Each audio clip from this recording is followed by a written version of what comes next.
الحمد لله رب العالمين والعاقبة للمتقين والصلاتها وكل محدثات بدعة وكل بدعة ضلالة وكل ضلالة في النار. بعد أعوذ بالله من الشيطان الرجيم. بسم الله الرحمن الرحيم.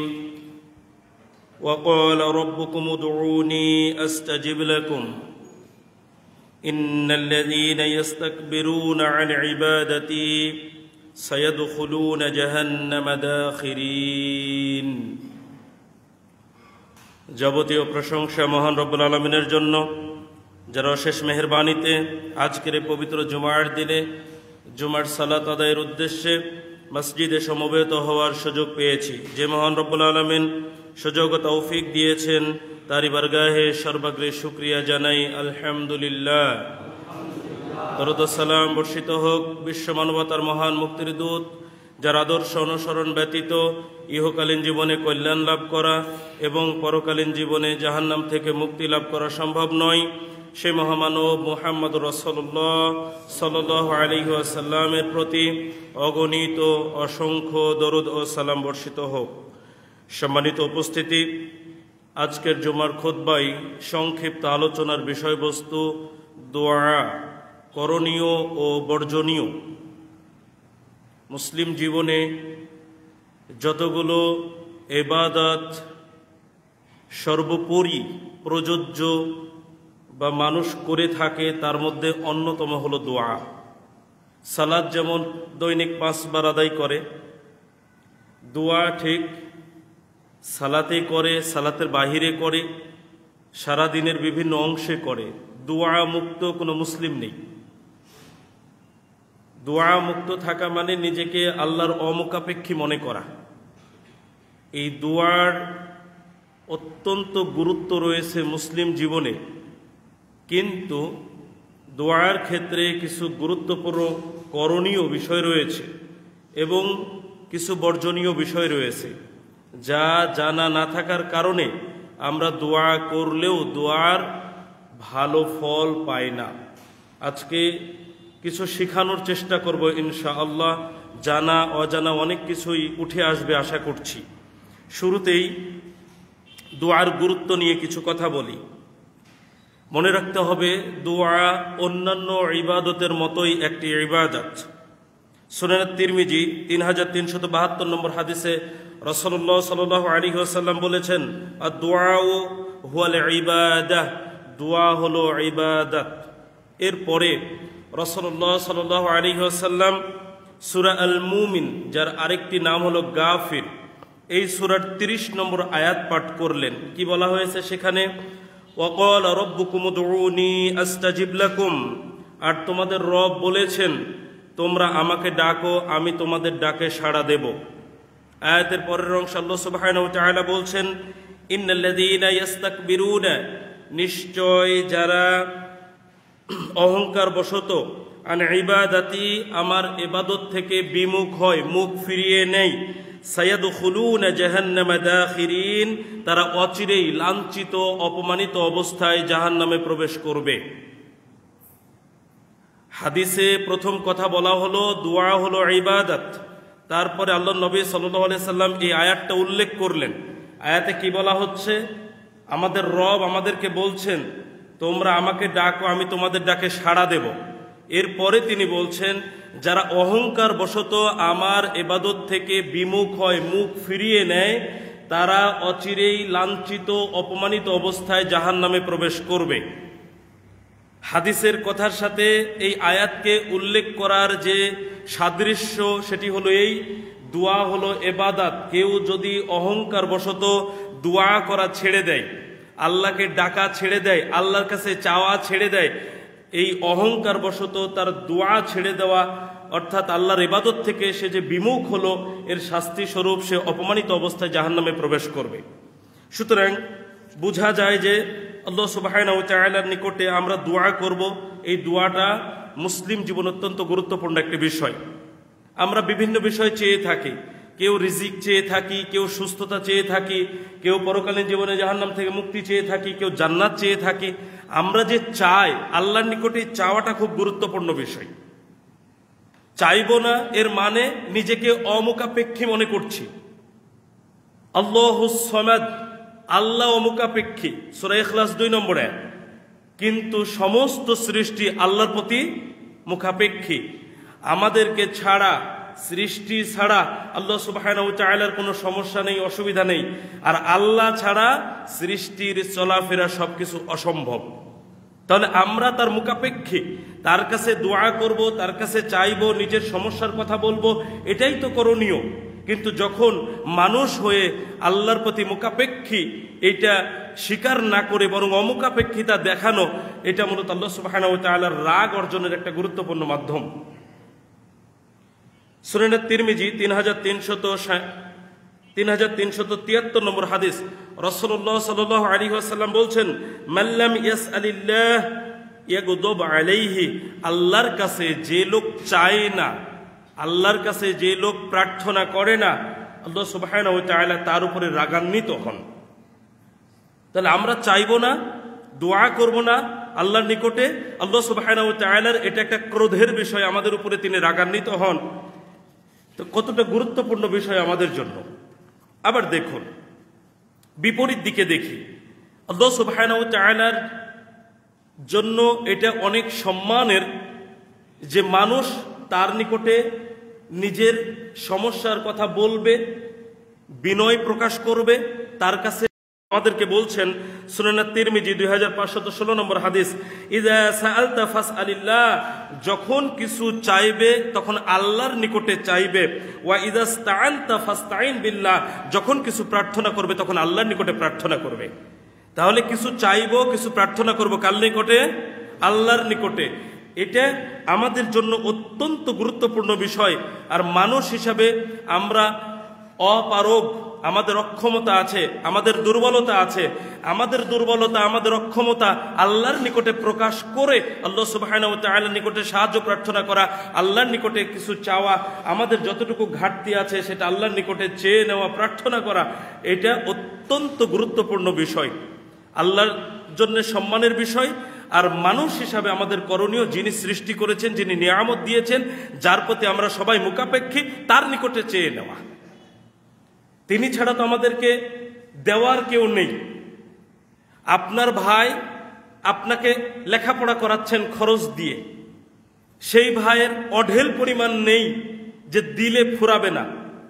বিল গেটসের অনেক টাকা আছে, মুকেশ আম্বানির অনেক টাকা আছে। তো মুকেশ আম্বানি, বিল গেটস মানুষকে যদি দান করে দেয়, সম্পদ ফুরাবে না থাকবে? অফুরন্ত কি তাদের কাছে? না। তাহলে পৃথিবীর মানুষকে যদি কিছু দেওয়ার সামর্থ্য রাখেও, তবে সেটা সীমিত পরিসরে, সেটার শেষ আছে।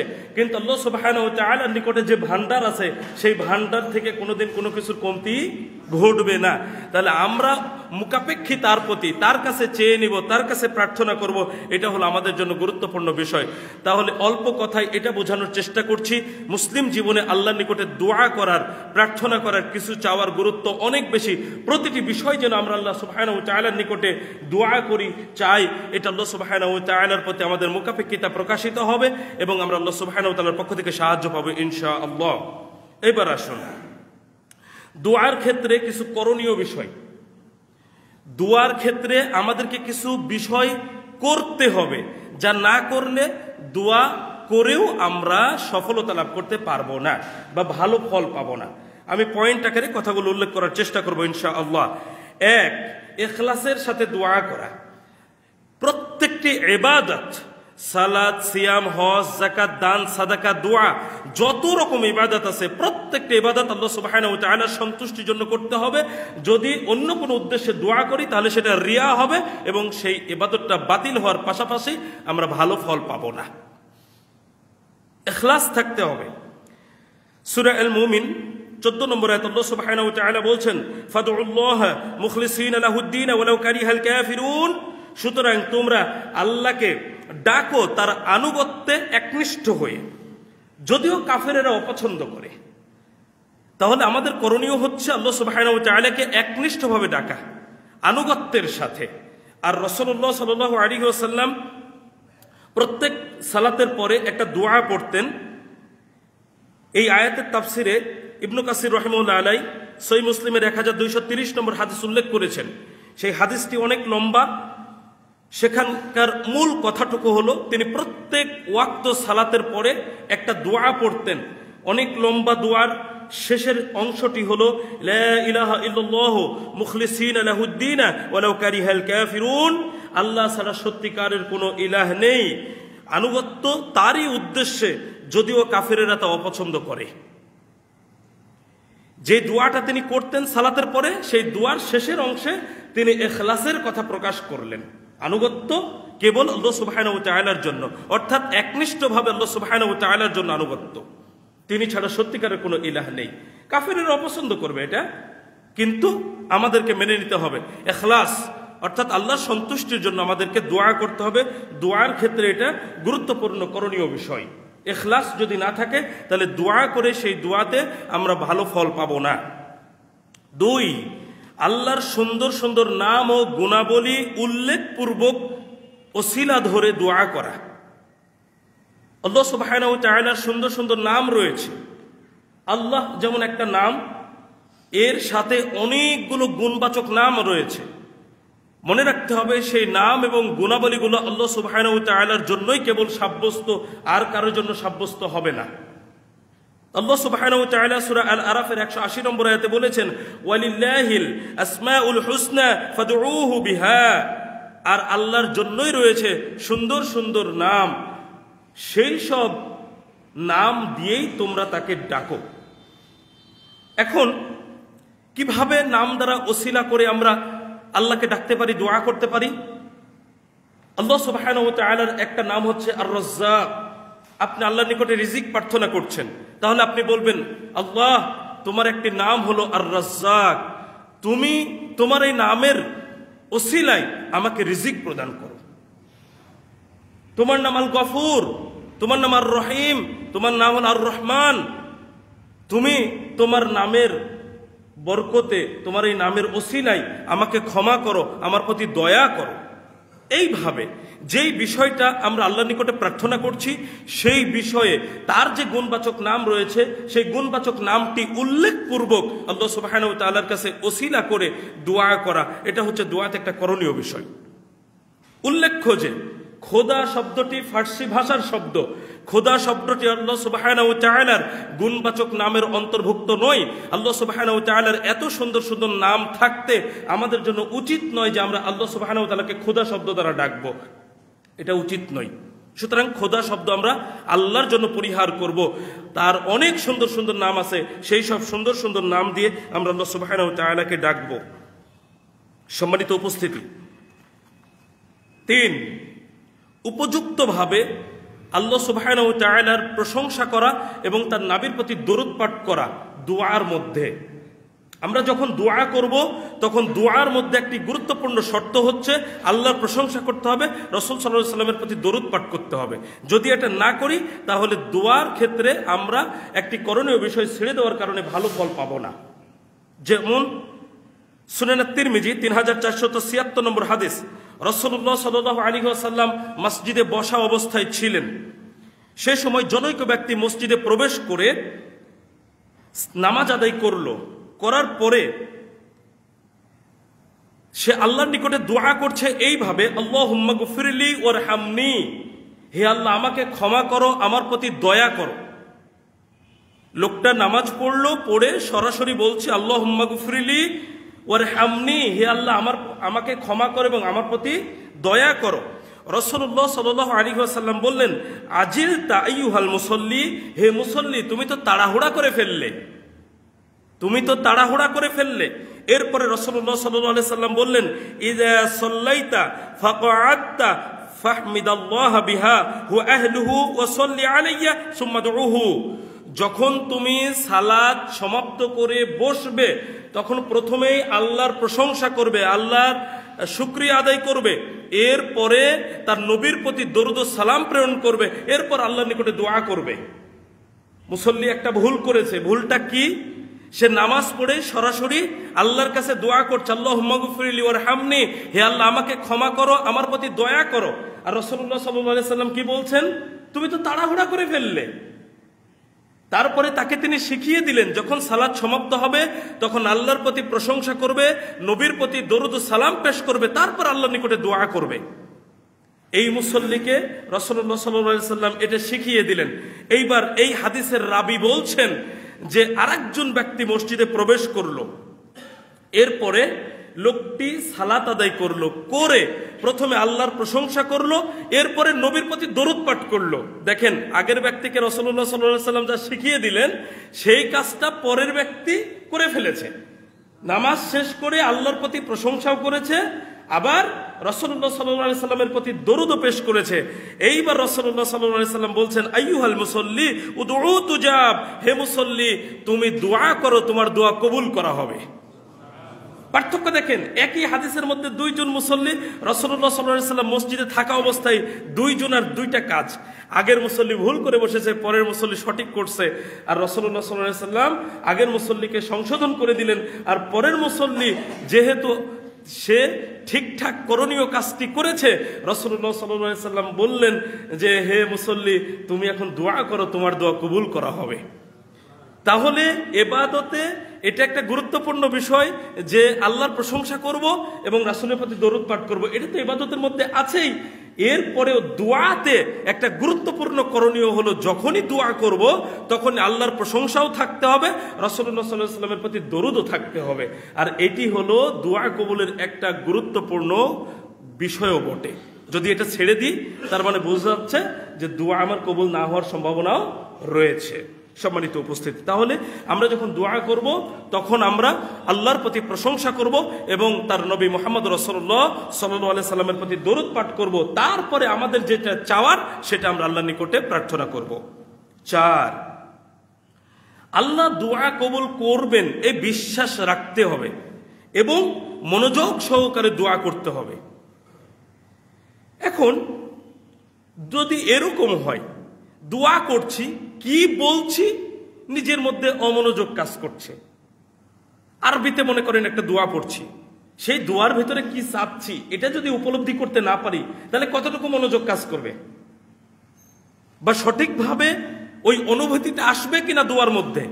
যেমন আপনি দেখেন কাবার ইমাম তারাবির সালাতে, তারপরে অন্যান্য সালাতে কুনুতে নাজেলা, দোয়ায়ে কুনুত, তারা যখন দোয়া করেন তখন দোয়ার মধ্যে কি কেঁদে ফেলেন না? এখন তো অ্যাভেলেবেল আমাদের কাছে ভিডিও চলে আসে। তারা কেন কাঁদেন? কারণ তারা যে দোয়াটা করছেন সেই দোয়ার মর্মটা তারা বুঝেন, কি বলছেন সেটা বুঝতে পারেন এবং অন্তর থেকে সেই অনুভূতিটা চলে আসে, তাই তারা তাদের কান্না পায়। কিন্তু আমরাও তো আরবিতে দোয়া করি, কিন্তু ওই অনুভূতি আমাদের আসে না। কেন আসে না?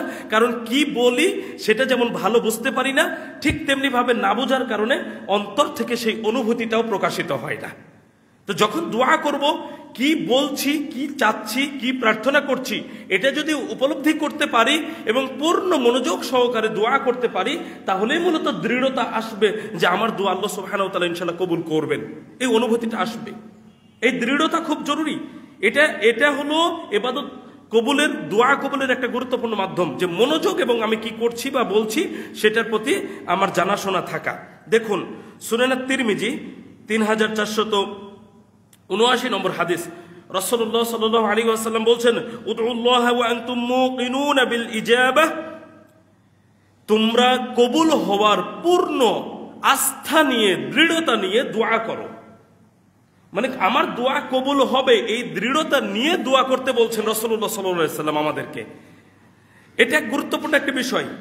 হাদিসের পরের অংশ বলা হচ্ছে, ওয়া'লামু, তোমরা জেনে রাখো, মনে রাখো, আল্লাহ লা ইস্তাজিবু দুআন মিন কলবিন গাফিলিন লাহিন, আল্লাহ সুবহানাহু ওয়া তাআলা কোনো অসার, অমনোযোগী অন্তরের দোয়া কবুল করেন না। অর্থাৎ যে অমনোযোগী হয়ে দোয়া করছে, কি বলছে সে নিজেই বুঝে না, বা যা বলছে তার প্রতি কোনো মনোযোগ নেই, দৃঢ়তা নেই, এমন অন্তরের দোয়া আল্লাহ সুবহানাহু ওয়া তাআলা কবুল করেন না। রাসূলুল্লাহ সাল্লাল্লাহু আলাইহি ওয়াসাল্লাম স্পষ্ট ভাষায় হাদিসে জানিয়ে দিলেন। তাহলে যখন দোয়া করব তখন এটা আশা রাখতে হবে, দৃঢ়তা রাখতে হবে যে আমার দোয়া ইনশাআল্লাহ আল্লাহ কবুল করবেন। এটা যেমন একটা দৃঢ়তা, ঠিক তেমনি ভাবে আমি কি চাচ্ছি, কোন বিষয়ে প্রার্থনা করছি, সেই বিষয়ের প্রতি পূর্ণ মনোযোগ আমাদের থাকতে হবে। দোয়ার ক্ষেত্রে এটা গুরুত্বপূর্ণ করণীয় এবং দোয়া কবুলের কিন্তু পূর্ব শর্ত। 5, দৃঢ়তার সঙ্গে দোয়া করা।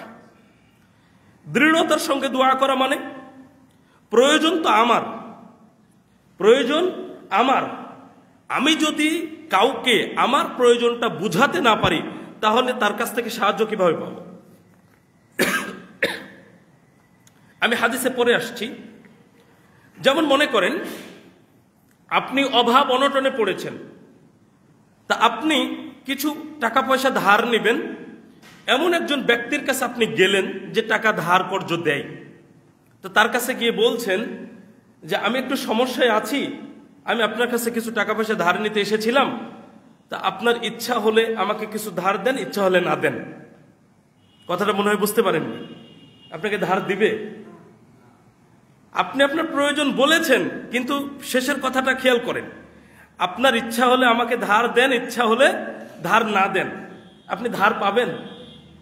আপনাকে তো বুঝাতে হবে যে আমি একটা সমস্যায় পড়েছি, আমি খুব টাকার মুখাপেক্ষী, আপনি ধার কর্য দেন, আমি জানি আপনার কাছে এসেছি, আপনি যদি আমাকে কিছু টাকা পয়সা ধার দিতেন, আমি অমুক তারিখে দিয়ে দিতাম, আমি একটু উপকৃত হতাম। আমার প্রয়োজন আমি যদি ঠিকঠাক বুঝাতে না পারি এবং আমি যদি জোর তাকিদ দিয়ে বলতে না পারি, তাহলে যে সাহায্য করবে তার মানসিকতা তেমনি ঘুরে যাবে, স্বাভাবিক ব্যাপার। তো আমরা যদি আল্লাহ সুবহানাহু ওয়া তাআলার নিকটে যেটা চাচ্ছি সেটা যদি ঠিকঠাক ভাবে না চাইতে পারি, দৃঢ়তার সাথে না চাইতে পারি, তাহলে বুঝতে হবে সেখানেও ফলাফল পাবো না। দেখুন রাসূলুল্লাহ সাল্লাল্লাহু আলাইহি ওয়াসাল্লাম বলছেন, সহিহ বুখারী 6339 নম্বর হাদিস, তিনি এইভাবে বলছেন, লা ইয়াকুলান্না আহাদুকুম, তোমাদের কেউ যেন এই কথা না বলে। কি কথা? আল্লাহুম্মা গফিরলি আল্লাহুম্মা রহামনি ইন শি'তা, হে আল্লাহ তোমার ইচ্ছা হলে আমাকে ক্ষমা করো, হে আল্লাহ তোমার ইচ্ছা হলে আমার প্রতি দয়া করো। তোমার ইচ্ছা হলে, কথাটা বোঝার চেষ্টা করতে হবে। তোমার ইচ্ছা হলে মানে আল্লাহর ইচ্ছা হলে আমাকে ক্ষমা করবে, আল্লাহর ইচ্ছা হলে আমার প্রতি দয়া করবে, তাহলে আমি কেন দোয়া করছি? তিনি তো ইচ্ছা হলেই কাজটা করতে পারেন, তাহলে তো আমার বলার দরকার নেই। রাসূলুল্লাহ সাল্লাল্লাহু আলাইহি ওয়াসাল্লাম বলছেন, তোমাদের কেউ যেন এই কথা না বলে যে হে আল্লাহ তোমার ইচ্ছা হলে আমাকে ক্ষমা করো, তোমার ইচ্ছা হলে আমার প্রতি দয়া করো। তার ইচ্ছা, তাকে কি জোর জবরদস্তি করার কোনো ক্ষমতা আমাদের আছে? না, তার কাছ থেকে তিনি কাউকে ক্ষমা করবেন তাকে ঠেকিয়ে দেওয়ার কেউ আছে? কোনোটাই কি সম্ভব? তিনি কাউকে ক্ষমা করতে চাচ্ছেন, তাকে কি বাধা দেওয়ার কেউ আছে? আবার তিনি কাউকে ক্ষমা করতে চাচ্ছেন না, কারো কি ক্ষমতা আছে তাকে দিয়ে ক্ষমা করাবেন? তাহলে কোনোটাই তো সম্ভব না তার প্রতি। তাহলে আমার প্রয়োজন আমার দৃঢ়তার সাথেই দোয়া করতে হবে। হাদিসের পরের অংশে রাসূলুল্লাহ সাল্লাল্লাহু আলাইহি ওয়াসাল্লাম বলছেন, লিয়াযমিল মাসআলাতা, বরং দৃঢ় আশা নিয়ে তোমরা প্রার্থনা করো। কেন এই কথা বলা হচ্ছে? ফাইন্নাহু লামুকরিহা লাহু, কেননা তাকে বাধ্য করার কেউ নাই, আল্লাহকে বাধ্য করার কেউ নাই। তাহলে এই কথা দুয়ার মধ্যে বলা যাবে না যে আল্লাহ তোমার ইচ্ছা হলে তুমি আমাকে এটা দাও, তোমার ইচ্ছা হলে তুমি আমার জন্য এটা করো, এইভাবে বলা যাবে না। বরং দৃঢ়তার সাথে বলতে হবে, আল্লাহ আমি পাপী, যেমন রব্বানা যালামনা আনফুসানা ওয়া ইল্লাম তাগফির লানা ওয়া তারহামনা লানাকুনান্না মিনাল খাসিরিন। আমরা এই দোয়াতে দৃঢ়তা প্রকাশ করি। কিভাবে করি? হে আমাদের রব, আমরা জুলুম করেছি নিজেদের উপরে, তুমি যদি ক্ষমা না করো তাহলে আমরা জালিমদের, ক্ষতিগ্রস্তদের অন্তর্ভুক্ত হব, আমরা ক্ষতিগ্রস্তদের অন্তর্ভুক্ত হব। তার মানে এটা আমাদের অপারগতা, তুমি ক্ষমা না করলে আমরা ক্ষতিগ্রস্ত হয়ে যাব। সুতরাং আমার প্রয়োজন কি? আমার প্রয়োজন ক্ষমা। আমার জন্য যেটা প্রয়োজন, যেটা আমার জন্য প্রয়োজন সেটা আমাকে দৃঢ়তার সাথেই চাইতে হবে, তার ইচ্ছার উপরে ছেড়ে দেওয়ার কিছু নেই। রাসূলুল্লাহ সাল্লাল্লাহু আলাইহি ওয়াসাল্লাম আমাদেরকে সেটাই বলছেন যে তোমাদের কেউ যেন না বলে যে আল্লাহ তুমি ইচ্ছা করলে আমাকে ক্ষমা করো, তুমি ইচ্ছা করলে আমার প্রতি দয়া করো, এটা যেন না বলে। বরং সে যেটা বলছে সেটা যেন দৃঢ়তার সাথে বলে। কেন দৃঢ়তার সাথে বলবে? তাকে বাধ্য করার কেউ নাই যে, এই জন্য দৃঢ়তার সাথে বলতে হবে। তাহলে আমরা যখন দোয়া করব তখন দোয়ার মধ্যে আমরা যে অপারগ, আমাদের যে সীমাবদ্ধতা আছে, আমরা যে তার প্রতি মোকাপেক্ষী, সেই আনুগত্য প্রকাশ করে জোর দাবি জানিয়ে আমাদের তার কাছে দোয়া করা উচিত। এটা দোয়ার একটা গুরুত্বপূর্ণ করণীয় বিষয়। সম্মানিত উপস্থিতি, 6, 3 বার করে দোয়া করা। যখন কোনো দোয়া আমরা করব, যদি গুরুত্বপূর্ণ বিষয় হয় এবং আমার আপনার জন্য তাৎক্ষণিক প্রয়োজনীয় বিষয় হয়, কিছু কিছু বিষয় আছে যেমন পরকালীন জীবনের জন্য আমরা কিছু চেয়ে থাকি, তাৎক্ষণিক এই মুহূর্তে একটা বিপদে পড়েছি, কিছু চাচ্ছি, তো দুইটাকে সবসময় আমাদের মনে একরকম কাজ করে না, দুইটা দুই রকম বিষয়। তো যখন আমরা দোয়া করব, গুরুত্বের বিচারে আমরা দোয়াটি 3 বার করে করতে পারি। সহিহ বুখারী 240 এবং 520 নম্বর হাদিস এর দলিল, রাসূলুল্লাহ সাল্লাল্লাহু আলাইহি সাল্লাম দোয়া করতেন 3 বার করে। সুতরাং আমরা যখন দোয়া করব, তখন আমরাও দোয়ার ভিতরে একই বিষয় 3 বার করে উল্লেখ করতে পারি। আমরা একটা বিষয় বারবার বলে কি বোঝাতে চাই? গুরুত্ব বোঝাতে চাই। তো আমরা যখন দোয়ার ভিতরে 1 বার 2 বার 3 বার একই বিষয় আল্লাহর নিকটে বলবো, তখন এটার গুরুত্ব বেড়ে যাবে। রাসূলুল্লাহ সাল্লাল্লাহু আলাইহি সাল্লাম এই জন্য দোয়া যখন করতেন তখন 3 বার করে দোয়া করতেন। সম্মানিত উপস্থিতি, 7, গোপনে দোয়া করা। মানুষ সমাজে প্রকাশ্যে কেউ যদি দোয়া করে, তাহলে কাকুতি মিনতি এত সহজে আসে না, চোখে পানি এত সহজে আসে না, মন এত সহজে নরম হয় না। কিন্তু যখন মানুষ একাকী ওই কাজেই লিপ্ত হয়, সালাত হোক, দোয়া হোক, যখন একাকী ওই কাজটা করে, কেউ নেই তার পাশে, নির্জনে রাতে অন্ধকারে, তখন তার ভিতরে যে অনুভূতি কাজ করবে, সেই অনুভূতি মানুষের সমাজে কাজ করবে না, এটাই স্বাভাবিক। আর গোপনে দোয়া করার মধ্যে রিয়া থাকে না, সামনাসামনি যেমন রিয়া থাকে। আজকাল দোয়ার যে অবস্থা, আপনি বক্তব্যের স্টেজগুলো দেখেন, বাংলাদেশে আমাদের জানা মতে আমরা যে ভিডিও অডিওগুলো শুনি, বক্তব্যের শেষে সবচেয়ে সুন্দর করে দোয়া করা আলেম হলেন দেলোয়ার হোসেন সাঈদী। এত সুন্দর করে মনে হয় কেউ দোয়া করেছেন বলে ভিডিওতে বা কোনো বক্তব্যে আমরা দেখিনি। তো কিছু বক্তা আছে, তারা কি করছে, দেলোয়ার হোসেন সাঈদীর কণ্ঠ নকল করে তিনি যেইভাবে শব্দ চয়ন করে দোয়া করতেন, ওইভাবে নকল করে দোয়া করে। বলেন দোয়া কেমন হলো? আপনার মনের চাওয়া আর তার মনের চাওয়া কি এক সমান? আপনার মনের কাকুতি মিনতি আর তার মনের কাকুতি মিনতি কি এক সমান? তাহলে এই দোয়াগুলোর অবস্থা কি এখন, যেটা আমাদের সমাজে আমাদের সামনে হয়? দোয়া হবে গোপনে এবং সেটা হবে কাকুতি মিনতির সাথে, আনুগত্যের সাথে, নিজের ভিতরে ভয় ভীতি নিয়ে আল্লাহ সুবহানাহু ওয়া তাআলার নিকটে দোয়া করতে হবে। কিন্তু আজকাল প্রকাশ্য দোয়ার অবস্থাটা কি? মূলত যখন আমরা গোপনে দোয়া করব, তখন আমাদের মধ্যে যেটা কাজ করবে সেটা হচ্ছে মানুষকে দেখানোর কোনো বিষয় থাকবে না। কিন্তু যখন মানুষের সামনাসামনি আসব, তখন ওইটাই আমাদের মধ্যে শয়তান কুমন্ত্রণা দিতে পারে। একটু কান্নার ভাঁজ নিয়ে আসা, অথবা দোয়াগুলোর মধ্যে এমন কিছু নিয়ে আসা যেটাতে মানুষ সন্তুষ্ট হয়, নানান বিষয় আসতে পারে। কিন্তু এইটাই যখন আমরা গোপনে করছি, তখন ব্যাপারটা ভিন্ন দিকে ঘুরে যাবে এবং আনুগত্য প্রকাশিত হবে, সেখানে ইখলাসের বিষয়টাও গুরুত্ব পাবে। সূরা আল আরাফের 55 নম্বর আয়াতে আল্লাহ সুবহানাহু ওয়া তাআলা বলছেন, উদউ রাব্বাকুম তাদাররুআ ওয়া খুফিয়াহ, তোমরা বিনীতভাবে গোপনে তোমাদের রবকে ডাকো। তাহলে রবকে ডাকার বিষয়, গুরুত্বপূর্ণ কোনো বিষয় চাওয়ার যদি থাকে, তাহলে সেটা গোপন আল্লাহ সুবহানাহু ওয়া তাআলার নিকটে নিজেদের অক্ষমতা, দুর্বলতা সবকিছুকে প্রকাশ করে বিনয়ের সাথে দোয়া করা, এটা হচ্ছে আমাদের জন্য করণীয় বিষয় দোয়ার ক্ষেত্রে।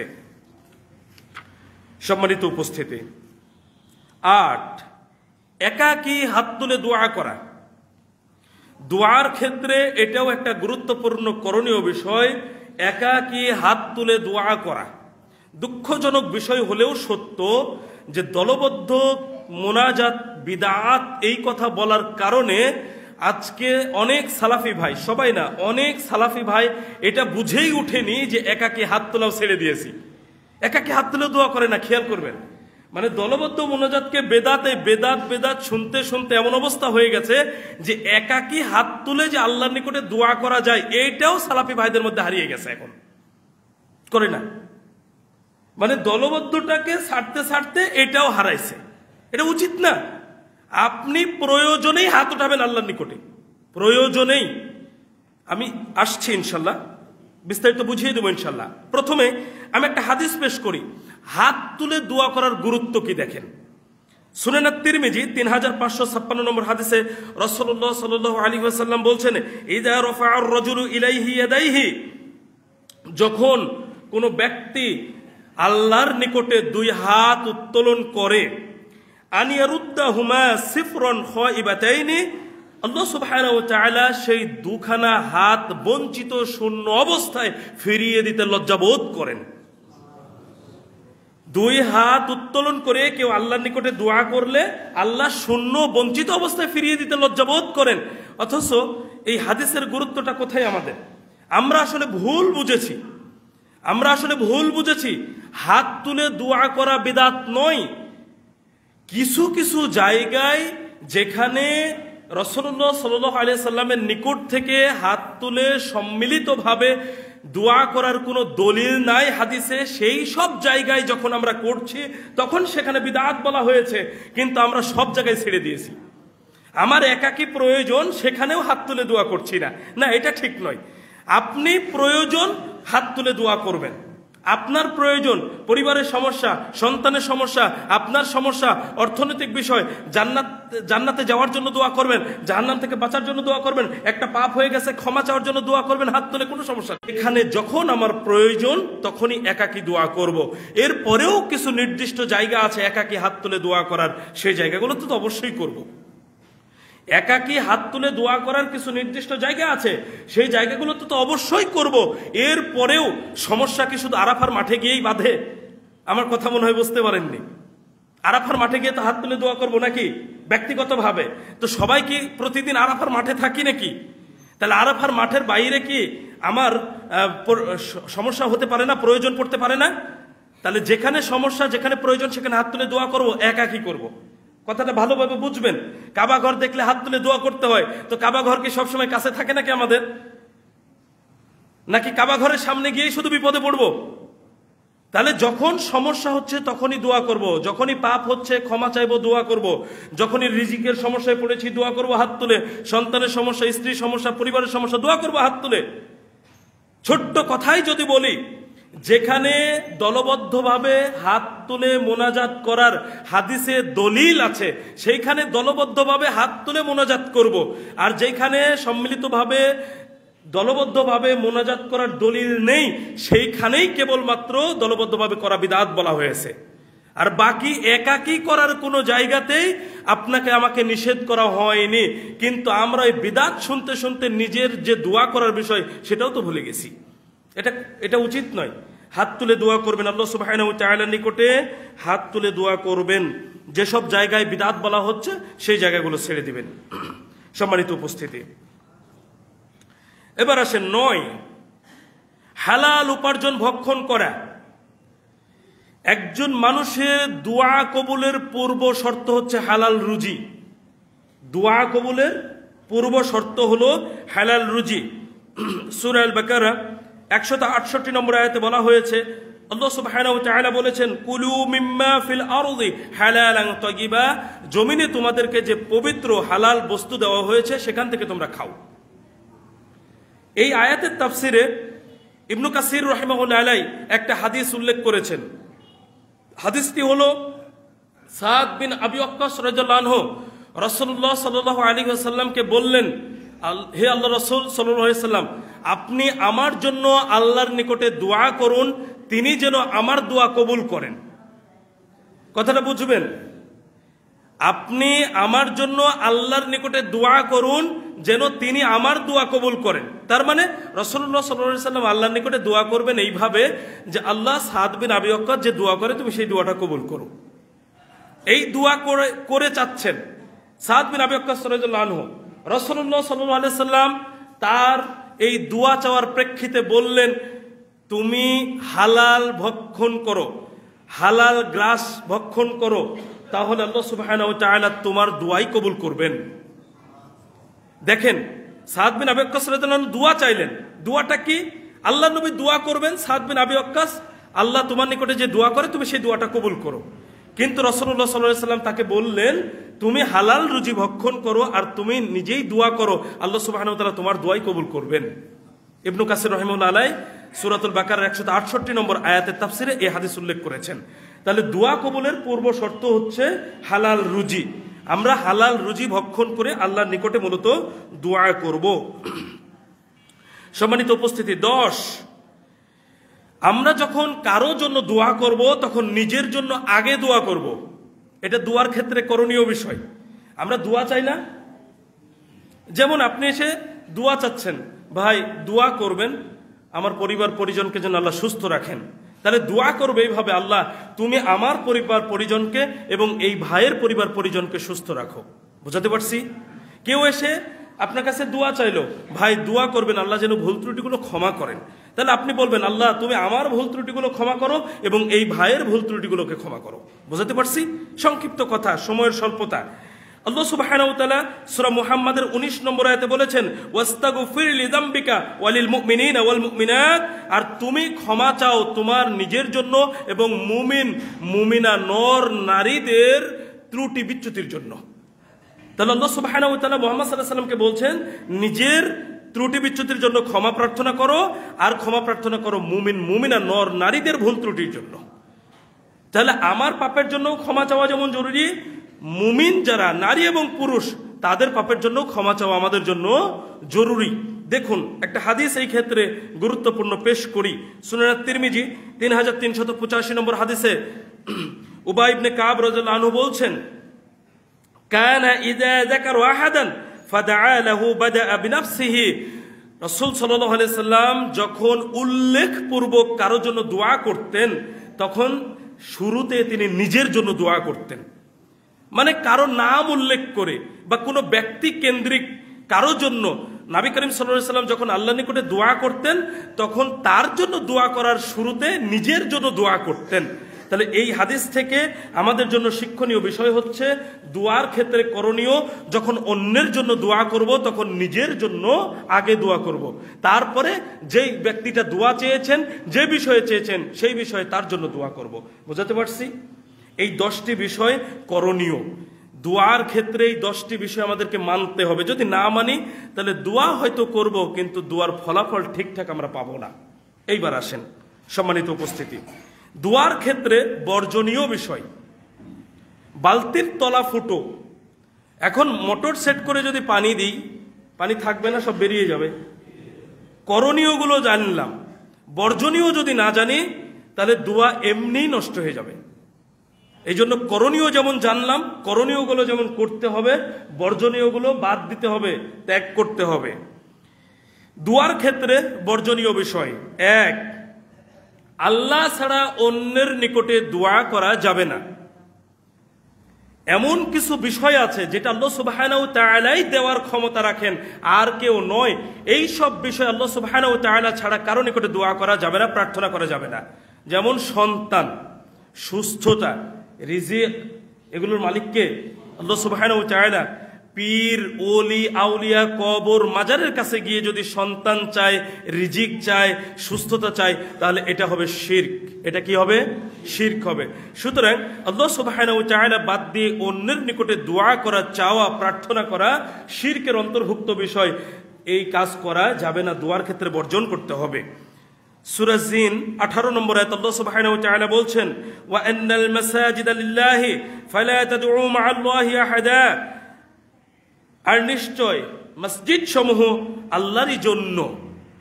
মসজিদ সমূহ কার জন্য? আল্লাহরই জন্য। কাজেই আল্লাহর সাথে তোমরা অন্য কাউকে ডেকো না, আল্লাহর সাথে তোমরা অন্য কাউকে ডাকবে না। তাহলে আমরা যখন দোয়া করি বুঝতে হবে দোয়াটা আল্লাহর নিকটে করছি নাকি অন্য কারো কাছে করছি। আজকে দুঃখজনক ব্যাপার, কুকুরের এতগুলো বাচ্চা হয়, কারো কাছে যাওয়া লাগে না, আর মানুষের একটা সন্তান চাওয়ার জন্য নাকি মাজারে কবরে কাছে যেতে হয়। কবরে যে ব্যক্তিটা শুয়ে আছে তার কি ক্ষমতা আছে বাচ্চা দেওয়ার? কি চিন্তা ভাবনা আমাদের! আমরা অবাক হই যে আমরা রিজিকের জন্য, সম্পদ বৃদ্ধির জন্য, ভালো চাকরির জন্য মাজারের কাছে, কবরের কাছে গিয়ে দোয়া করি, প্রার্থনা করি, অথচ ওই মাজারের গেটেই ভিখারিরা বসে থেকে ভিক্ষা করছে। তাদেরকে রিজিকের ব্যবস্থা করে দিয়ে ভিক্ষা করা বন্ধ করাতে পারছে না, আর আমরা যাচ্ছি রিজিক বৃদ্ধির জন্য তার কাছে দোয়া করতে। কি চিন্তা ভাবনা আমাদের! অথচ আল্লাহ সুবহানাহু ওয়া তাআলা মানুষের কোন জায়গায় দোয়া শোনেন না? এখানে দোয়া করলে কি আল্লাহ শুনবেন না? সমুদ্রের গভীরের মধ্যে দোয়া করলে কি আল্লাহ শুনবেন না? ইউনূস আলাইহিস সালাম কোথায় ছিলেন? মাছের পেটে। ইউনূস আলাইহিস সালাম দোয়া করেছিলেন, আল্লাহ কি শোনেননি? পাহাড়ের গর্তের মধ্যে 3 ব্যক্তি আটকে গিয়েছিল, 3 ব্যক্তি যে কথাগুলো আল্লাহকে বলেছিলেন, আল্লাহ কি শোনেননি? আমাদের মাজারে কেন যেতে হয়? বলেন, কোন মাধ্যম লেগেছিল পাহাড়ের গর্তের 3 ব্যক্তির? কোন মাধ্যম লেগেছিল? সেখানে কোন ওলি ছিলেন, কোন আউলিয়া ছিলেন, কোন পীর সাহেব ছিলেন, কোন মাজার ছিল তাদের পাহাড়ের গর্তের ভেতরে? আল্লাহ সুবহানাহু ওয়া তাআলা ডাইরেক্ট কি সাহায্য করেননি? ইউনূস আলাইহিস সালাম দোয়া করলেন, সেই দোয়াকে আল্লাহ শোনেননি, সাহায্য করেননি? সারা রাদিয়াল্লাহু আনহা, ইব্রাহিম আলাইহিস সালামের স্ত্রী, তাকে নিয়ে একদিন এক সফরে গিয়েছিলেন। তো সেখানে জালিম বাদশার হাতে পড়েছিল। তো সেই জায়গায় সারা রাদিয়াল্লাহু আনহা ওযু করে 2 রাকাত সালাত আদায় করে আল্লাহর নিকটে প্রার্থনা করেছিলেন, আল্লাহ সুবহানাহু ওয়া তাআলা জালিমের হাত থেকে রক্ষা করেছিলেন। অথচ ওই জায়গায়, ওই ঘরে সারা রাদিয়াল্লাহু আনহাকে সাহায্য করার কেউ ছিল না। তা আল্লাহ তার দোয়া শোনেননি? তা আপনি আমি কোথায় দৌড়াচ্ছি? মনে রাখতে হবে যে আল্লাহ সুবহানাহু ওয়া তাআলা ছাড়া অন্য কারো নিকটে দোয়া করা, প্রার্থনা করা আমাদের জন্য উচিত নয়। কেবল এই দোয়া পাওয়ার হকদার আল্লাহ সুবহানাহু ওয়া তাআলা। সুতরাং দোয়ার ক্ষেত্রে এটা বর্জনীয় বিষয়। পীর, মাজার, ওলি, আউলিয়া, দরবেশ কারো কাছে গিয়ে আমরা কোনো কিছু প্রার্থনা করব না, দোয়া করব না। আমাদের যা কিছু প্রয়োজন আমরা আল্লাহ সুবহানাহু ওয়া তাআলার নিকটে চাইব। 2, হারাম খাদ্য বর্জন করতে হবে। হারাম খাদ্য বর্জন না করলে দোয়া কবুল হবে না। যদি কোনো ব্যক্তির খাদ্য, পানি, পোশাক, উপার্জন পদ্ধতি হারাম হয়, তাহলে তার দোয়া কবুল হবে না। সহিহ মুসলিম 1015 নম্বর হাদিস, রাসূলুল্লাহ সাল্লাল্লাহু আলাইহি ওয়াসাল্লাম সফরে থাকা এক ব্যক্তির ঘটনা উল্লেখ করছিলেন। সেখানে যে ব্যক্তিটি হাত তুলে দোয়া করছিল, রাসূলুল্লাহ সাল্লাল্লাহু আলাইহি ওয়াসাল্লাম বলছিলেন যে এ যা খায় তা হারাম, এই যে পোশাক পরে আছে এটা হারাম, ওর পানিও হারাম, উপার্জন পদ্ধতিও হারাম। ফাআন্না ইউস্তাজাবু লিযালিক, এই অবস্থায় এই লোকটার দোয়া কিভাবে কবুল হতে পারে? তার মানে খাদ্য, বস্ত্র, পানীয়, উপার্জন পদ্ধতি যদি হারাম হয়, অবৈধ হয়, তাহলে দোয়া করে দোয়া কবুল হবে না। এই হাদিস তার প্রমাণ। সুতরাং আমরা যখন দোয়া করব, আমাদের দোয়া কবুল হওয়ার জন্য একটা গুরুত্বপূর্ণ শর্ত হচ্ছে হারাম বর্জন করতে হবে।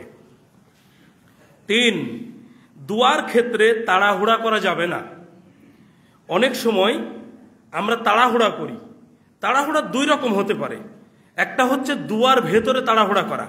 দেখবেন যেই সব মাযহাবী মসজিদগুলোতে ফরজ সালাতের পরে দলবদ্ধ মোনাজাত হয়, হাত উঠাতে দেরি, মুখে হাত মুছতে দেরি নাই। আমার কথা বুঝেননি? হাত মুখের কাছে উঠাতে দেরি, মুখে হাত মুছতে দেরি নাই। দোয়া করে কি?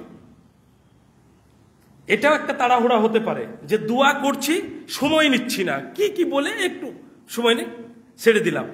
এটাও একটা তাড়াহুড়া হতে পারে। আর একটা তাড়াহুড়া হচ্ছে অনেক দিন ধরে দোয়া করছি, দোয়া তো কবুল হয় না, ফল পাচ্ছি না। মানুষ বলে না এই ধরনের কথা, দোয়া কবুল হচ্ছে না, এত দোয়া করলাম, কই কিছুই তো হয় না। এই যে বিষয়গুলো, এটা তাড়াহুড়ার অন্তর্ভুক্ত। মানুষ যদি দোয়ার ক্ষেত্রে তাড়াহুড়া করে, তাহলে দোয়া বিফলে যাবে, দোয়া বিফলে যাবে। দেখুন, দোয়ার ক্ষেত্রে তাড়াহুড়া থেকে বিরত থাকতে হবে। সহিহ বুখারী 6340 নম্বর হাদিসে রাসূলুল্লাহ সাল্লাল্লাহু আলাইহি ওয়াসাল্লাম বলেছেন, ইউস্তাজাবু লি আহাদিকুম মা লাম ইয়াজাল, তোমাদের প্রত্যেকের দোয়া কবুল হয়। প্রথমে সুখবর আমাদের জন্য, তোমাদের প্রত্যেকের দোয়া কবুল হয়। কি না করলে? মা লাম ইয়াজাল, যদি সে তাড়াহুড়া না করে। যদি সে তাড়াহুড়া না করে তাহলে দোয়া কবুল হয়। ইয়াকুলু, আর সে বলে, কি বলে? দাআউতু, দোয়া করলাম, ফালাম ইউস্তাজাব লি, আমার দোয়া তো কবুল হলো না। এই কথা বলা যাবে না। তাড়াহুড়া না করলে দোয়া কবুল হয়। আর কি বলবে না? যে আমি তো দোয়া করলাম, কই আমার দোয়া তো কবুল হলো না, এই কথা বলা যাবে না। তার মানে এটাই তাড়াহুড়ার অন্তর্ভুক্ত। মানুষ যখন তাড়াহুড়া করবে যে আমি এত এত দোয়া করলাম, আমার দোয়া কবুল হচ্ছে না, কই আমি কোনো ফল পাচ্ছি না, তখন লোকটা হতাশ হয়ে দোয়া করাই ছেড়ে দিবে। এটাই হলো ওর জন্য সবচেয়ে বড় ক্ষতির কারণ। রাসূলুল্লাহ সাল্লাল্লাহু আলাইহি ওয়াসাল্লাম সহিহ মুসলিমের অন্য একটি বর্ণনায় হাদিসটি এসেছে ৬৮২৯ নম্বর হাদিস, যে তখন ওই যে তার ভেতরে যে তাড়াহুড়া চলে আসলো, যে দোয়া করলাম দোয়া তো কবুল হলো না, এই চিন্তা যখন আসবে সে তখন ক্লান্ত হয়ে যাবে এবং দোয়া করা ছেড়ে দিবে। তারপর ক্লান্ত হয়ে গেছে, দোয়া কবুল হচ্ছে না, এটা ভাবতে ভাবতে সে ক্লান্ত হয়ে গেল এবং দোয়া করা ছেড়ে দিল। এটাই ওর জন্য ক্ষতির কারণ। তাহলে দোয়া করব, কবুল কিভাবে হচ্ছে হচ্ছে না এটা কিন্তু আমরা জানি না। আমি আলোচনার শেষের অংশে বলবো দোয়া কবুল কিভাবে হয়, কিভাবে বুঝবো, এটা বলবো ইনশাল্লাহ। তাহলে দোয়া কবুলের জন্য একটা গুরুত্বপূর্ণ পূর্ব শর্ত হচ্ছে দোয়ায় তাড়াহুড়া করা যাবে না, তাড়াহুড়া মুক্ত থাকতে হবে। এবং এই কথা বলাই যাবে না যে আমি দোয়া করলাম, কই আমার দোয়া তো কবুল হলো না, এই কথা বলা যাবে না। সম্মানিত উপস্থিতি, তাহলে দোয়ার ক্ষেত্রে তাড়াহুড়া বর্জন করতে হবে। 4, পরিবার, সম্পদ এবং নিজের উপরে বদদোয়া করা যাবে না। দোয়া একটা, বিপরীতে কি? বদদোয়া, মানুষের খারাপের জন্য দোয়া করা, এটা করা যাবে না। খুব গুরুত্বপূর্ণ বিষয়, নিজের সম্পদ, নিজের উপর এবং সন্তানের উপর বদদোয়া করা যাবে না। রাসূলুল্লাহ সাল্লাল্লাহু আলাইহি ওয়াসাল্লাম খুব চমৎকারভাবে এই কথাটি আমাদেরকে বলেছেন। দেখুন, সহিহ মুসলিম ৭৪০৫ নম্বর হাদিস, তিনি বলছেন, লা তাদউ আলা আনফুসিকুম, তোমরা নিজেদের উপরে বদদোয়া করো না। ওয়ালা তাদউ আলা আওলাদিকুম, তোমরা তোমাদের সন্তানদের উপরে বদদোয়া করো না। ওয়ালা তাদউ আলা আমওয়ালিকুম, আর তোমরা তোমাদের সম্পদের উপরে বদদোয়া করো না। তাহলে কয়টা জিনিস আসলো? 3টা জিনিস, নিজে, সন্তান এবং সম্পদ। দেখেন সবকিছু কিন্তু আমাদের নিজেদের সাথে জড়িত। এখন কেন নিষেধ করা হলো? ওয়ালা তুওয়াফিকু মিনাল্লাহি সাআতান ইউসআলু ফিহা আতাউন ফায়াস্তাজিবু লাকুম, এমন যেন না হয় যখন তুমি বদদোয়া করেছো ওই সময় দোয়া করলে দোয়া কবুল হয়, তোমার দোয়াটা কবুল হয়ে যাবে। আমার কথা এখনো বুঝেননি, হাদিস বুঝেননি? আপনি সন্তানকে বদদোয়া দিলেন, তোর জীবনে কোনোদিন তুই উন্নতি করতে পারবি না, এমন সময় বলেছেন যে সময় দোয়া করলে দোয়া কবুল হয়, এই কথা কবুল হয়ে গেল, আপনার সন্তানের জীবন ধ্বংস। মানুষ নিজের উপরেও কখনো কখনো বিরক্ত হয় যে এই জীবন দিয়ে আর কিছু হবে না। আমি পৃথিবীতে মনে হয় একমাত্র ব্যক্তি যে অকর্মা, দেখবেন মানুষ এই ধরনের কথাবার্তা বলে থাকে, এই জীবন দিয়ে কিছু হবে না, আত্মহত্যা করতে চলে যাচ্ছে। যখন সে নিজেকে নিজে অভিশাপ দিবে, বদদোয়া দিবে, মনে করেন এমন সময় দিল যেই সময় দোয়া করলে দোয়া কবুল হয়, তাহলে ওই ব্যক্তি নিজে ধ্বংস হয়ে যাবে। আবার মনে করেন সম্পদকেও মানুষ বদদোয়া দেয়। দেখেন কারো সম্পদ নাই, সে সম্পদ আহরণের চেষ্টা করছে, আর কারো একটু বেশি হয়ে গেছে, সম্পদের টেনশনে ঘুম আসে না, তখন সে বিরক্ত হয় সম্পদের উপরে। এই সম্পদ যেদিন ছিল না সেদিন একটু ভালো ঘুমাতে পারতাম, আজ হয়েছে কত না কত টেনশন, সম্পদ না থাকাই ভালো ছিল। গরু একটু বিরক্ত করেছে, তো আমাদের গ্রামের ভাষায় মানুষরা বলে থাকে, মহিলারা বলে থাকে, তুই কি পোড়া মরিস না, এ ধরনের কথা বলে না, সব বদদোয়ার অন্তর্ভুক্ত। আপনি যে তাৎক্ষণিক রাগের মাথায় একটা কথা বলে ফেললেন, এটাই হচ্ছে বদদোয়ার অন্তর্ভুক্ত। আপনি তার ক্ষতি চেয়েছেন, অথচ ওইটা আপনার সম্পদ। তাহলে রাসূলুল্লাহ সাল্লাল্লাহু আলাইহি সাল্লাম বলছেন, তোমরা নিজেদের উপরে বদদোয়া করো না, তোমাদের সন্তানদের উপরে বদদোয়া করো না, আর তোমাদের সম্পদের উপরে বদদোয়া করো না। কেন করতে নিষেধ করলেন? এমন সময় বদদোয়াটা করে ফেললাম যে সময় দোয়া করলে দোয়া কবুল হয়, এই দোয়াটা কবুল হয়ে গেলে সন্তানের জীবন ধ্বংস হয়ে যাবে, আপনার জীবন ধ্বংস হয়ে যাবে, আর সম্পদটাও নষ্ট হয়ে যাবে, ধ্বংস হয়ে যাব আমরা। সুতরাং যখন দোয়া করব খেয়াল রাখবো আমরা যেন কোনোভাবেই কারো প্রতি বদদোয়া করার চেষ্টা করবো না ইনশাল্লাহ। শুধু এই 3টি বিষয় নয়, কারো জন্যই বদদোয়া করবো না ইনশাল্লাহ। দেখুন একটা কথা মনে পড়ে গেল, রাসূলুল্লাহ সাল্লাল্লাহু আলাইহি সাল্লাম বলছেন, মানুষ যখন কোনো মুসলিম ভাইয়ের অনুপস্থিতিতে তার কল্যাণের জন্য দোয়া করেন, ফেরেশতারা তখন এই ব্যক্তির জন্য দোয়া করেন। তাহলে মানুষের জন্য কেন খারাপ চাইবো, কেন খারাপ দোয়া করবো, বদদোয়া করবো মানুষের জন্য? মানুষের ভালো চাইবো তো ফেরেশতা আমাদের ভালো চাইবে, আলহামদুলিল্লাহ। আচ্ছা বলেন, মানুষ মাত্রই কি পাপী? মানুষ মাত্রই কি পাপী? এমন কেউ আসি বলতে পারি আমরা নিষ্পাপ? আমরা কি গ্যারান্টি দিতে পারি যে আমাদের দোয়াগুলো আল্লাহর নিকটে কবুল হবেই? গ্যারান্টি দিতে পারি? তাহলে আমি যখন আপনার জন্য দোয়া করছি কল্যাণের, আপনি যখন আমার মতো একজন মুসলিম ভাইয়ের জন্য কল্যাণের দোয়া করছেন, আমরা তো পাপী, একে অপরের জন্য কল্যাণের দোয়া করছি, এই দোয়া কবুল হতেও পারে নাও পারে, কিন্তু ফেরেশতা যখন দোয়া করছে যে ওই যে লোকটা কল্যাণ চাইলো ওই লোকটার জন্য ফেরেশতা দোয়া করছে, এই দোয়া কবুল হওয়ার সম্ভাবনা কতখানি? কথা বুঝাতে পারছি? তাহলে আমরা কেন মানুষের জন্য বদদোয়া করব? আমরা চেষ্টা করব সবসময় মানুষের কল্যাণের জন্য দোয়া করব। তাহলে কি হবে? আমরা ফেরেশতার পক্ষ থেকে দোয়া প্রাপ্ত হব ইনশাআল্লাহ। আল্লাহ সুবহানাহু ওয়া তাআলা আমাদেরকে কবুল করুন, আল্লাহুম্মা আমিন। 5, দোয়াতে ছন্দ বাক্য পরিহার করতে হবে। ছন্দ বাক্য মানে দোয়া করার সময় এক ভাষাতে করতে করতে একটু স্টাইল করে দেখবেন হিন্দিতে পার হয়, উর্দুতে পার হয়। আমরা দেখেছি উর্দুতে দোয়া করে, বাংলা করতে করতে উর্দুতে পার হয়ে দোয়া করছে। এগুলো দোয়ার ক্ষেত্রে ত্রুটি। আবার আমাদের সমাজে প্রচলিত কিছু দোয়া আছে, জালসার স্টেজে বক্তা যখন দান পায়, স্লিপ পায়, তখন দোয়া করে। যেমন একটা ছন্দবাক্য দোয়া হচ্ছে, অমুক লোক দিয়েছেন 10 কেজি আলু, আল্লাহ তুমি তার জীবন করে দিও বালু বালু। বলেন এই দোয়ার মর্মবাণী কি? এই দোয়ার মর্মবাণী কি? সে আল্লাহর কাছে দোয়া করবে আল্লাহুম্মা সাল্লি আলাইহি আল্লাহুম্মা বারিক আলাইহি। সে আল্লাহর কাছে যদি বাংলা দিয়ে বলে আল্লাহ তুমি এই দানকারীর সম্পদে এবং পরিবারে বরকত দান করো, আল্লাহ তুমি তার দানকে কবুল করো, যথেষ্ট নয় কি? সে কি বলল? ছন্দ মিলিয়ে সে সুরের ভাঁজে বলে যাচ্ছে আল্লাহ অমুক লোক দিয়েছেন 10 কেজি আলু, তুমি তার জীবন করে দাও বালু বালু। চলবে না, ছন্দবাক্য মিলিয়ে দোয়া করা যাবে না। আবার আরেকটি খুব প্রচলিত একটি দোয়া আমাদের সমাজে চালু আছে, দানকারীর ও পিতা মাতা আল্লাহ সুখে রাইখো কবরে, নূরের টুপি মাথায় দিয়ে উঠায়ও রোজ হাসরে। এইভাবে দোয়া করা যাবে না, এভাবে দোয়া করা যাবে না। দোয়ার মধ্যে ছন্দ বাক্য পরিহার করতে হবে, কবিতা আকারে আল্লাহর নিকটে দোয়া করা যাবে না। দলিল সহিহ বুখারী 5898 নম্বর হাদিস, ইবনে আব্বাস রাদিয়াল্লাহু আনহু বলেন, তুমি দোয়ার মধ্যে ছন্দ বাক্য পরিহার করো, কেননা আমি আল্লাহ নবী সাল্লাল্লাহু আলাইহি সাল্লাম এবং সাহাবায়ে কেরামদেরকে দোয়ার মধ্যে ছন্দ বাক্য পরিহার করতে দেখেছি। ইবনে আব্বাস রাদিয়াল্লাহু আনহু বলছেন।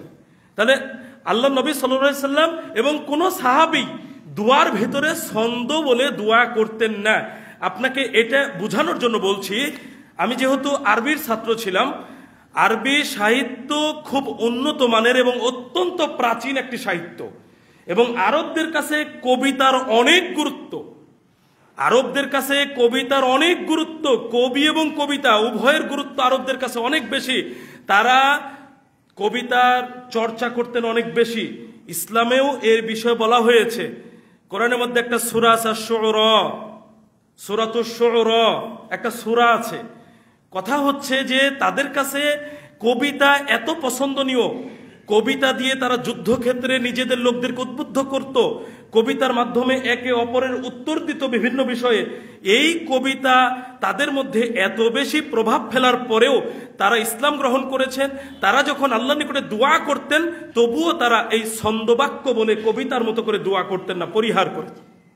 তারা পরিহার করেছেন।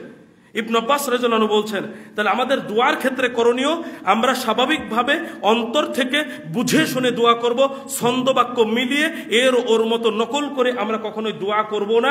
এটা দোয়ার ক্ষেত্রে বর্জনীয় বিষয় এবং একটা ত্রুটি। সম্মানিত উপস্থিতি, 6, দোয়াতে অমনোযোগী হওয়া যাবে না। যখন দোয়া করব, যতটুকু করব ততটুকু যেন মনোযোগের সাথে হয়। কোনরূপ অমনোযোগী ভাবে উদাসীনতার সাথে যেন আমরা আল্লাহর নিকটে দোয়া না করি। দেখুন সুনান তিরমিজি 3479 নম্বর হাদিসে রাসূলুল্লাহ সাল্লাল্লাহু আলাইহি সাল্লাম বলছেন, ওয়া'লামু, তোমরা মনে রেখো বা জেনে রেখো, আন্নাল্লাহা লা ইস্তাজিবু দুআআন মিন কলবিন গাফিলিন লাহিন, আল্লাহ সুবহানাহু ওয়া তাআলা অসার অমনোযোগী মনের দোয়া কবুল করেন না। তাহলে দোয়া করার সময় মনোযোগ থাকতে হবে, অমনোযোগী হওয়া যাবে না। উদাসীন ভাবে আমরা আল্লাহর নিকটে দোয়া করব না। যখন মনোযোগ থাকবে তখনই মূলত আল্লাহ সুবহানাহু ওয়া তাআলার নিকটে চাওয়া উচিত। 7, অন্যায় দোয়া না হওয়া। দোয়া আবার অন্যায় হয় কিভাবে? দোয়া অন্যায় হয় যেটা কখনোই সম্ভব নয় এমন বিষয়ে আল্লাহর নিকটে দোয়া করাই হলো অন্যায় দোয়া। যেমন আল্লাহ তুমি কিয়ামত সংঘটিত করো না, এটা অন্যায় দোয়া। তুমি আল্লাহ আমাকে চিরস্থায়ী করে দাও, আমি মরতে চাই না, এটা হলো অন্যায় দোয়া। আল্লাহ তুমি গায়েবের সমস্ত খবর আমাকে একটু জানিয়ে দিও তো, এটা হলো অন্যায় দোয়া। আমার বাবার যেন কোনোদিন মৃত্যু না হয়, তুমি আজীবন আমার কাছে রেখে দিও, এটা অন্যায় দোয়া। বুঝাতে পারছি? আপনি যদি বলেন আল্লাহ তুমি এই কাফেরকে জাহান্নামে দিও না, এটা অন্যায় দোয়া। আল্লাহ তুমি অমুক লোক কাফের, তবুও তুমি একটু জান্নাতে দিও, এটা হলো অন্যায় দোয়া। এগুলো সব আল্লাহর ওয়াদা। কিয়ামত হবে, এটা আল্লাহর ওয়াদা। মানুষ চিরস্থায়ী হবে না, এটা আল্লাহর ওয়াদা। কাফের জাহান্নামে যাবে, জান্নাতে যাবে না, এটা কি আল্লাহর ওয়াদা। এগুলো কোনোভাবেই নড়বে না। তো এখন মানুষ যদি এই সব বিষয়ে দোয়া করে, তবে এটা হবে অন্যায় দোয়া। এই রূপ দোয়া করা যাবে না, এটা বর্জনীয় বিষয়। এটা হচ্ছে সীমা লঙ্ঘন। সূরা আল আরাফের 55 নম্বর আয়াতে আল্লাহ সুবহানাহু ওয়া তাআলা বলছেন, ইন্নাহু লা ইউহিব্বুল মু'তাদিন, তিনি সীমা লঙ্ঘনকারীদেরকে পছন্দ করেন না। অর্থাৎ দোয়ার ক্ষেত্রে যখন আমরা এইভাবে সীমা লঙ্ঘন করব, আল্লাহ সুবহানাহু ওয়া তাআলা আমাদেরকে পছন্দ করবেন না। দোয়ার ক্ষেত্রে বর্জনীয় বিষয় 8, বিদআতি পদ্ধতিতে দোয়া না করা। অর্থাৎ রাসূলুল্লাহ সাল্লাল্লাহু আলাইহি ওয়াসাল্লাম যেখানে যে পদ্ধতিতে দোয়া করেছেন, সেখানে সেই পদ্ধতিতে আমাদেরকে দোয়া করতে হবে, এটা হলো আমাদের জন্য করণীয়। আর তিনি যেখানে যেভাবে করেননি, সেইভাবে যদি আমরা দোয়া করি, তাহলে সেটা বর্জনীয় হবে, এটা আমাদের করা উচিত নয়। ইবাদত বানচাল হয়ে যাবে, নষ্ট হয়ে যাবে। সহিহ মুসলিম 4385 নম্বর হাদিসে রাসূলুল্লাহ সাল্লাল্লাহু আলাইহি ওয়াসাল্লাম বলছেন, মান আমিলা আমালান লাইসা আলাইহি আমরুনা ফাহুয়া রাদ, যে ব্যক্তি কোনো আমল করলো, সৎ কর্ম করলো, কিন্তু সেখানে আমাদের দিক নির্দেশনা নেই, পথ পদ্ধতি নেই, তাহলে সেটা মারদুদ হয়ে যাবে, বিনষ্ট হয়ে যাবে। তাহলে দোয়া করব, যেমন মনে করেন মসজিদে প্রবেশ করছেন, মসজিদে প্রবেশের দোয়া কি? আল্লাহুম্মা আফতাহ লি আবওয়াবা রাহমাতিক। এই দোয়া পড়ে ডাইন পা সামনে দিয়ে প্রবেশ করবেন। এখন আপনি এসে যদি হাত তুলে শুরু করে দেন, তাহলে বিদআত হয়ে যাবে। ওইখানে তিনি স্বাভাবিকভাবে প্রবেশ করেছেন, স্বাভাবিকভাবে দোয়া পাঠ করতে বলেছেন, আমরাও স্বাভাবিকভাবে প্রবেশ করব, স্বাভাবিকভাবেই দোয়া পাঠ করব। এটা হচ্ছে করণীয়। বৃষ্টি প্রার্থনা, বৃষ্টি প্রার্থনা ক্ষেত্রে রাসূলুল্লাহ সাল্লাল্লাহু আলাইহি ওয়াসাল্লাম দোয়া করেছেন কিভাবে? সম্মিলিতভাবে। তাহলে আমরা সম্মিলিতভাবে করব, এটা হচ্ছে করণীয়। কিন্তু যেখানে বিদআতি পদ্ধতি বা রাসূলুল্লাহ সাল্লাল্লাহু আলাইহি ওয়াসাল্লাম যেই পদ্ধতিতে দোয়া করেননি, সেই পদ্ধতিতে যখন দোয়া করব, তখন দোয়া কাজে আসবে না, দোয়া বাতিল হয়ে যাবে। সুতরাং আমাদের করণীয় হচ্ছে বিদআতি পদ্ধতিতে আমরা দোয়া করব না। এবার আসেন সম্মানিত উপস্থিতি, আমরা কি চাই আমাদের দোয়া কবুল হোক? কি আমরা কি চাই না আমাদের দোয়া কবুল হোক? তাহলে আমাদেরকে এটাও জানতে হবে কি করলে দোয়া কবুল হবে। একটা হাদিস পেশ করছি এই ক্ষেত্রে, সুনান তিরমিজি 3382 নম্বর হাদিস। রাসূলুল্লাহ সাল্লাল্লাহু আলাইহি ওয়াসাল্লাম বলছেন, যেই লোক বিপদ আপদ ও সংকটের সময় আশা করে, চায় যে আল্লাহ তার প্রতি অনুগ্রহ করুক, অর্থাৎ আল্লাহ তার দোয়া কবুল করুক। কখন? বিপদের সময়, সংকটের সময়। আমরা প্রত্যেকেই কি এটা আশা করি না যে বিপদে পড়লে, সংকটে পড়লে আল্লাহ আমাদের দোয়া কবুল করবেন, আমাদেরকে সাহায্য করবেন? এটাকে আশা করি না? রাসূলুল্লাহ সাল্লাল্লাহু আলাইহি ওয়াসাল্লাম সেই কথাই বলছেন, যদি কেউ চায় যে আল্লাহ বিপদে সংকটের সময় আমাকে অনুগ্রহ করুক, আমার দোয়া কবুল করুক, এটা যে চায়, সে যেন সুখ স্বাচ্ছন্দ্যের সময় আল্লাহর নিকটে বেশি বেশি দোয়া করে। মানে যখন সুখে আছি, যখন ভালো আছি, যখন সুস্থ আছি, যখন স্বাচ্ছন্দ্যে আছি, তখন আল্লাহর নিকটে বেশি বেশি দোয়া করতে হবে। যদি বেশি বেশি দোয়া ওই ভালো অবস্থায় করি, তাহলে বিপদ আপদ সংকটের সময় আল্লাহ সুবহানাহু ওয়া তাআলা আমাদের দোয়া কবুল করবেন। রাসূলুল্লাহ সাল্লাল্লাহু আলাইহি ওয়াসাল্লামের হাদিস থেকে এটা আমরা বুঝতে পারি। সম্মানিত উপস্থিতি, এবার আসেন দোয়া কবুল হয়েছে কি না, এই বিষয়ে আমাদের মধ্যে অনেক ধরনের কথা চালু আছে। বুঝবো কিভাবে আমার আপনার দোয়া কবুল হয়েছে? সংক্ষিপ্ত আকারে এই বিষয়ে 3টি কথা। সূরা আল গাফিরের, যার আরেকটি নাম সূরা আল মুমিন, এর 60 নম্বর আয়াতের প্রেক্ষিতে তাফসিরে জাকারিয়ায় উল্লেখ করা হয়েছে, 3 ভাবে একজন মানুষ উপলব্ধি করে নিবে তার দোয়া কবুল হয়েছে। কয়ভাবে? 3 ভাবে। 3 ভাবে একজন মানুষ বুঝে নিবে তার দোয়া কবুল হয়েছে। 1, যা চেয়েছে তাই পেয়েছে, তাহলে দোয়া কবুল হয়েছে। আপনি একটা জিনিস চাচ্ছেন আল্লাহর কাছে, আপনি ওইটাই পেয়েছেন। আপনি আশা করেছেন যে আপনার স্ত্রীর ছেলে সন্তান হবে, আপনি পেয়েছেন, তার মানে আপনার দোয়া কবুল হয়েছে।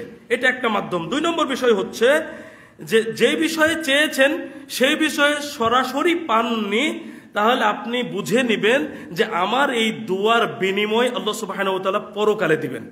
আল্লাহ সুবহানাহু ওয়া তাআলা দোয়ার বিনিময় কি করবেন? পরকালে দিবেন। দেখেন বুঝার বিষয়, বৃথা যায়নি, দোয়া কি যায়নি, বৃথা যায়নি। আমি পাবো, আজ নয় পরকালে পাবো, এটা ধরে নিতে হবে। 3 নম্বর বিষয় হচ্ছে, যে বিষয়ে দোয়া করেছি সেই বিষয়ে সরাসরি না পাওয়া বা আল্লাহ সুবহানাহু ওয়া তাআলা না দেওয়ার মাধ্যমে কোনো বিপদ থেকে আমাদেরকে রক্ষা করেছেন, এটা আমাদেরকে বুঝতে হবে। আপনি আমি আগামীকাল কি হবে জানি, একটা জিনিস চাচ্ছি, ওই জিনিসের মধ্যে কতটুকু কল্যাণ আছে অকল্যাণ আছে এটাকে আমরা জানি। একটা জিনিস আমার ভালো লেগেছে, আমি চাচ্ছি, কিন্তু আল্লাহ সুবহানাহু ওয়া তাআলাই জানেন ওই জিনিস আমার জন্য কতটুকু মঙ্গল আছে, কতটুকু ভালো আছে বা অকল্যাণ আছে।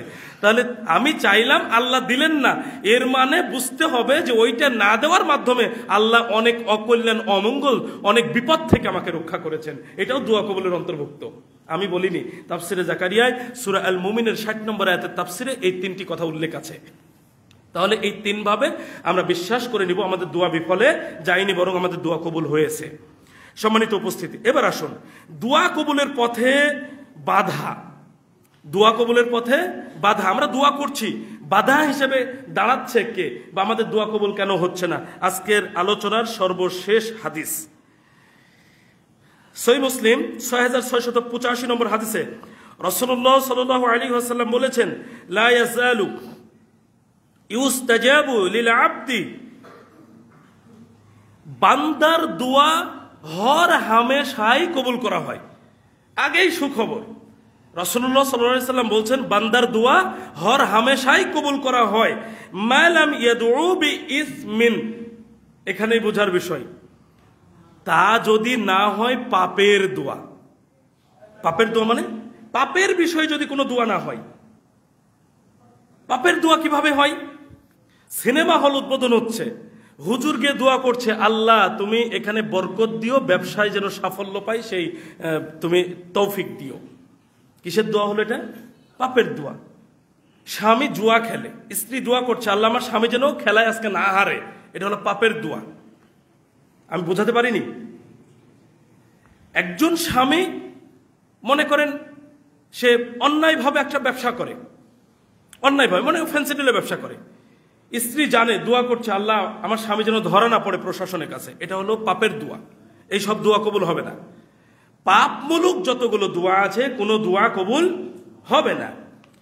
এরপরে রাসূলুল্লাহ সাল্লাল্লাহু আলাইহি ওয়াসাল্লাম বলছেন, আও কাতিআতি রহিমিন, অথবা দোয়া যদি হয় আত্মীয়তার সম্পর্ক ছিন্ন করার মতো দোয়া, তাহলে সেই দোয়া কবুল হবে না।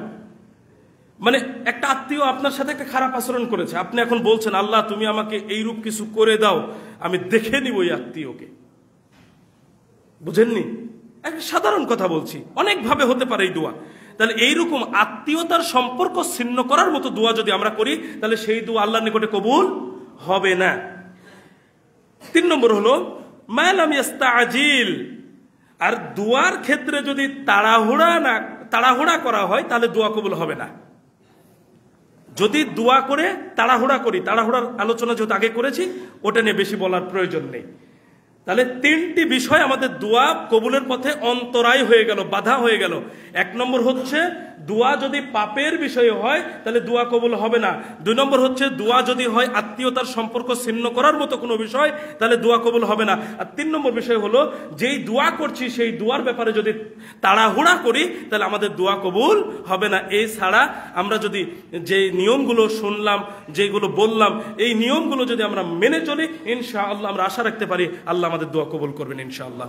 আল্লাহ সুবহানাহু ওয়া তাআলা আমাদেরকে আজকের এই পরিপূর্ণ আলোচনা মেনে চলার জন্য তৌফিক দান করুন। আল্লাহুম্মা আমিন। আকুলু কওলি হাযা আস্তাগফিরুল্লাহ লি ওয়া লাকুম।